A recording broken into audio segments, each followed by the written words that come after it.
Hey everyone, it's your boy back again. And today, we're diving into something raw, something real, something we all struggle with, myself included: excuses. How many times have you found yourself with a laundry list of reasons why you can't, why you shouldn't, why you won't? I'm here to tell you right now that those justifications you keep spinning are nothing more than sophisticated cowardice in disguise. We're not here for comfort, we're here for growth, and comfort and growth rarely share a room. We are about to embark on a journey together. It's a journey of self-discovery that will shed light on the deeply ingrained patterns of avoidance that are keeping you from your full potential. This isn't going to be an easy ride, but trust me, it will be the most rewarding.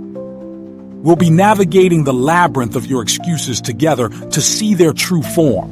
It is not about judgment, it is about understanding so we can move forward. So let's stop pretending. This isn't going to be a fluff piece. We're digging deep. Get ready to confront those narratives you've been telling yourself because, let's face it, your excuses are becoming your identity. It's time to redefine who you are by what you do, not by what you don't. And we will break all down into 7 chapters for your easy understanding. Let's start with why we are so prone to make them in the first place, the psychology behind those stories we tell ourselves. Chapter 1. The psychology of excuses. Why do we do this to ourselves? Why do we wrap ourselves in a cocoon of convenient reasons? It comes down to basic human psychology. We crave comfort, we fear failure, and above all, we are terrified of the unknown. Our brains are programmed to seek the path of least resistance and avoid anything that causes pain or discomfort. The fear of looking foolish, the anxiety of not measuring up, it's all very real. However, instead of facing these feelings head on, we fabricate elaborate stories to justify our inaction. These excuses, while seemingly harmless, are insidious tools that keep us trapped in a cycle of stagnation. It is a defense mechanism that our brain is using to protect you from potential harm. It is much easier to say that we are busy than facing the fear of potential rejection, which feels dangerous. We need to understand that those are natural human instincts that are coming from our past when it was necessary for our survival to avoid unknown and fear.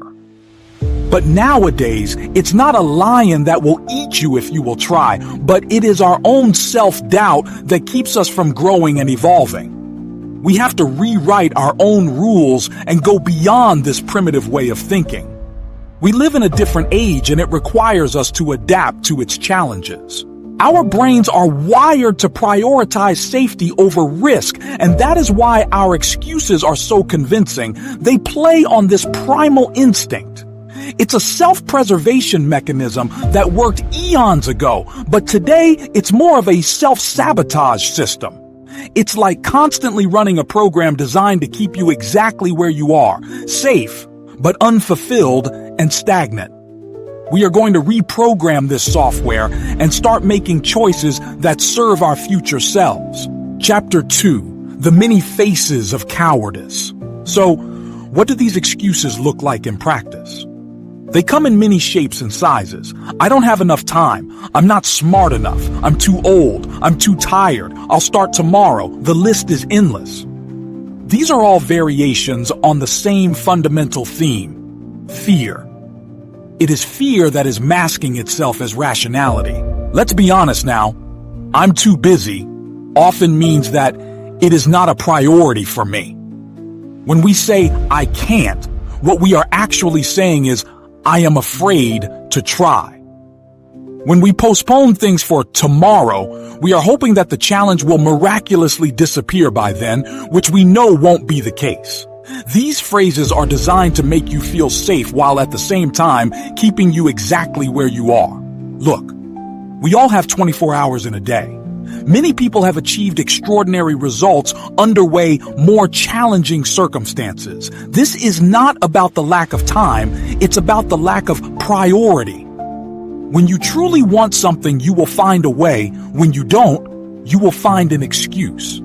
It's time to start being accountable for your actions. It's time to look at the reality of the situation instead of hiding behind a veil of self-deception. It's also crucial to recognize that excuses often get dressed up in very convincing disguises.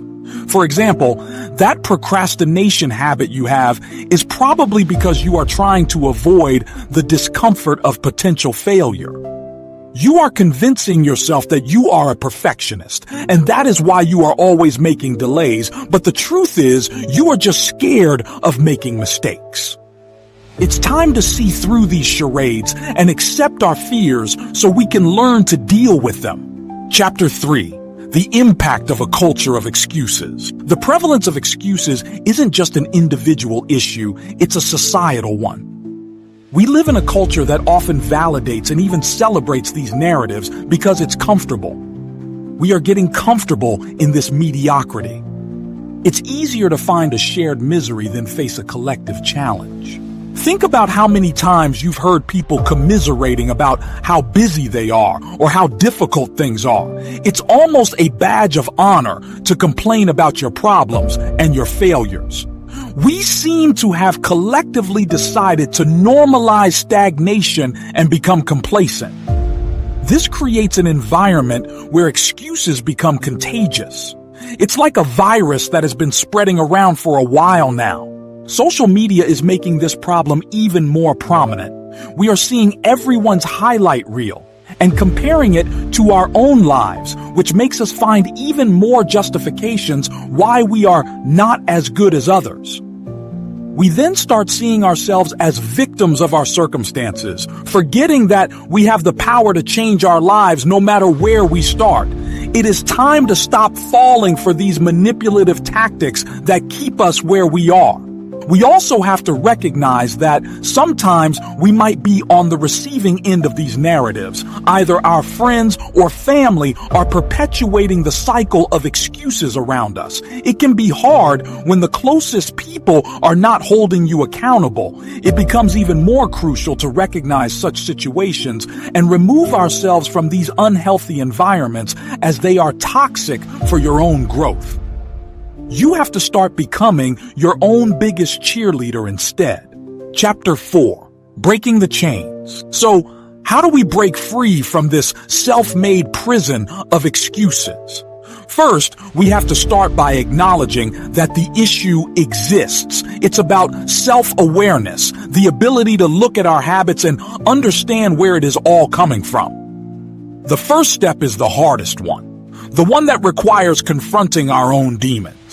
It is important to recognize that those fears are not here to destroy you, but are here to guide you. The key is to reframe those fears as opportunities for growth.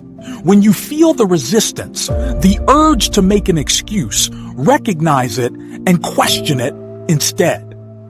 Start digging deep. Find the root cause of why are you so afraid to try.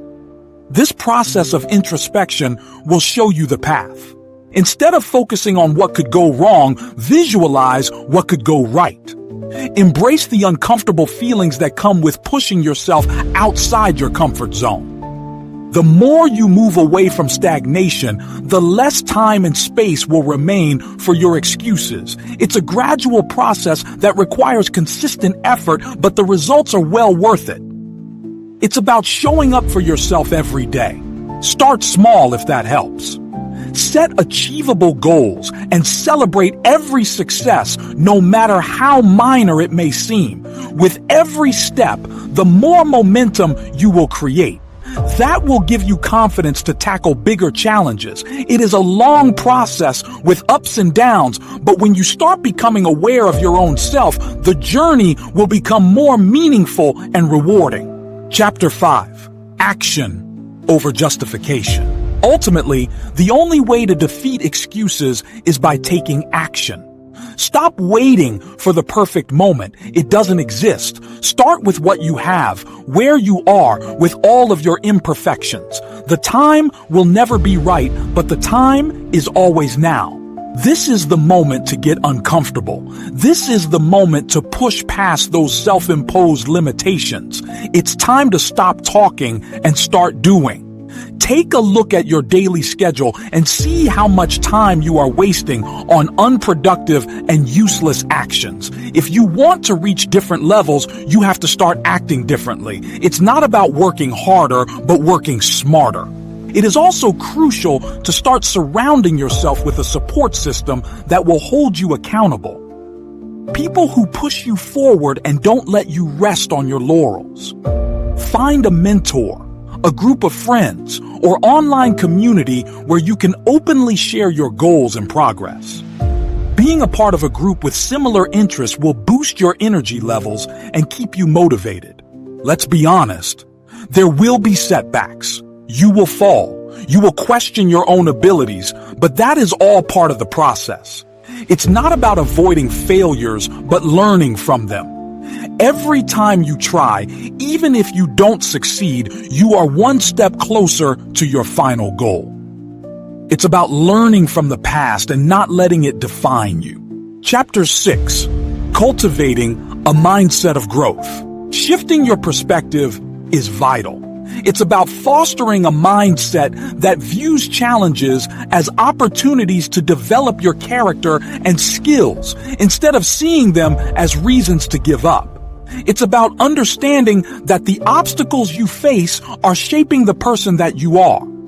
Your growth is hidden behind your fears. Embrace the idea that you will never be perfect, and that is okay. Mistakes are a necessary part of the process. Without them, you will never grow. Start celebrating those imperfections and learn to embrace them. It will boost your creativity and overall happiness. This will also help you stop comparing yourself with others and allow you to grow at your own pace. Also, be mindful of your internal dialogue. Change your inner critic into inner cheerleader. Instead of focusing on what you have failed at, focus on what you have achieved. Speak to yourself with kindness and compassion, the same way you would talk to your best friend. That will have a massive impact on your overall mental well-being. Start to see the failures as feedback and important information that will help you achieve your goals faster. It's not about perfection, but progress that will eventually lead to excellence. It's a process that will never end as long as you are evolving, which makes the process exciting and fulfilling. Chapter 7. The Reward of Courage. The journey out of the excuse-making habit is not easy, but it is worth it. As you shed the cloak of excuses, you will discover your true potential, your inner power that has been there all along, waiting to be awakened. The most exciting part is that you are the only one that can make that happen. Courage is not about the absence of fear. It's about moving forward despite it. Every time you chose to act instead of making an excuse, you are choosing yourself, your future, and your potential. This will boost your confidence and transform the way you see yourself. The more you get out of your comfort zone, the more your comfort zone will expand. It's important to remember that true satisfaction comes not from avoiding the struggle, but from overcoming it. The feeling you have after you have challenged yourself and pushed your limits is far superior than the artificial comfort of making an excuse. It's the feeling of achieving something that you thought you couldn't do. That's the reward of courage, the reward that awaits all of us. This is not just about reaching your goals, it's about becoming a better version of yourself. Someone who is brave, bold, and unstoppable. The power has always been inside of you. All you have to do is choose to unleash it. That starts today, right now, with you taking action. Let's do it.